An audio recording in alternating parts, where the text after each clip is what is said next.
What's going on, guys?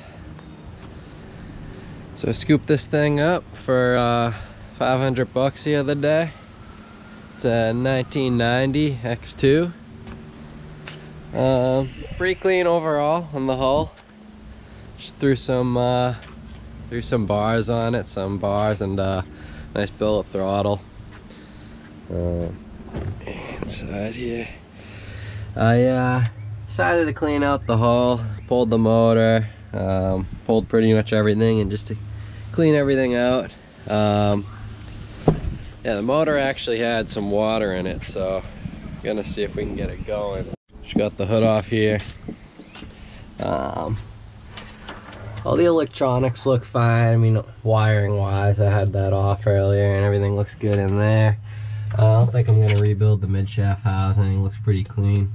What I always do when I get these X2s is any foam going in the back, because that's how they fill these cavities up with foam, is they just fill in it with expanding foam through these holes.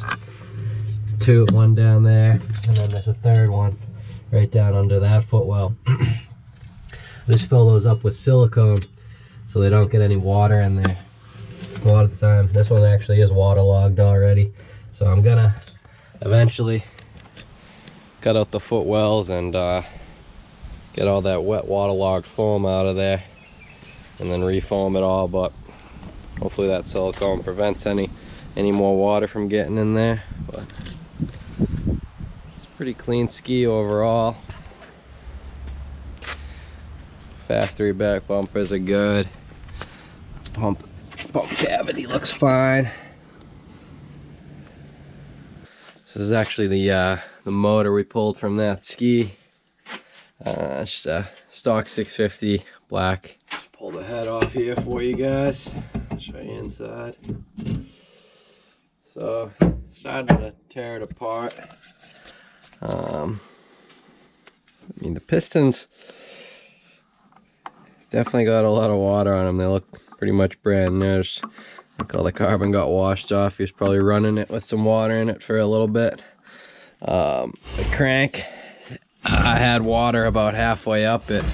I started to clean it out though, I don't know if you can see in there. And I was draining basically watery rust out, and WD'd it a little. It sounds great turning over, but we'll see how it goes.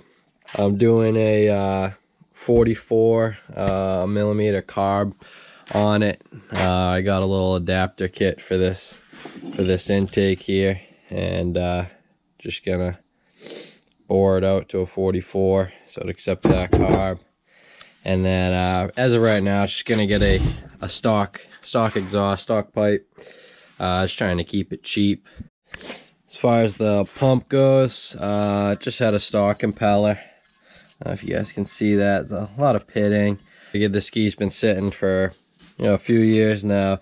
Ordered a pump rebuild kit, and just a new impeller. I got a 515 scat on the way. So anything I use parts wise, or tools or anything, I'll just link down below, just so you guys can check everything out and get an idea on what you're gonna need if you're rebuilding these skis or whatever. I built a ton of these Yamaha Wave Blasters, X2s, all the stand-ups. Next part, I'll start tossing this motor together once all these parts come in. And if you guys like these videos, we'll definitely keep tossing them up. It's a good little community of people who are still riding these and building them out. So we'll definitely keep tossing these videos up if you enjoy them. So we'll see you on the next part.